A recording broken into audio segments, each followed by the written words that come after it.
Urea cycle को ornithine cycle या Krebs हैंसलीट cycle के नाम से ही जानते हैं, क्योंकि इसके सबसे पहले डिस्कवरी हैंस क्रेब्स और हैंसलीट ने की थी, इसलिए उन्हीं के नाम पे इसको क्रेब्स हैंसलीट साइकिल के नाम से भी जानते हैं।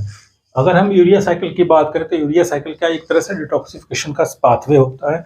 इसमें जब प्रोटीन और अमीनो एसिड का मेटाबॉलिज्म होता है तो उसमें अमोनिया या फिर अमोनियम का फॉर्मेशन होता है।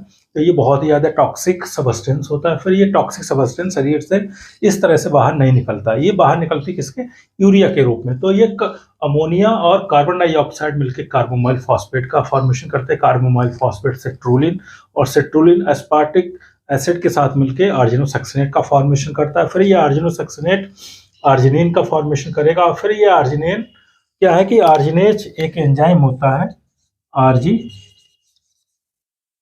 आर्जिनेज एंजाइम की उपस्थिति में ये आर्जिनिन यूरिया और ऑर्निथिन में कन्वर्ट हो जाता है। फिर ये यूरिया क्या है कि किडनी में इसका अल्ट्राफिल्ट्रेशन होता है, और फिर ये यूरिन के माध्यम से, हमारे मूत्र के माध्यम से शरीर से बाहर निकल जाती है। तो इस तरह से क्या है कि जो अमोनिया बनी, ये अमोनिया का डिटॉक्सिफिकेशन होता है इस रूप में। डिटॉक्सिफिकेशन के बाद ये यूरिया के रूप में हमारे शरीर से बाहर निकल जाती है।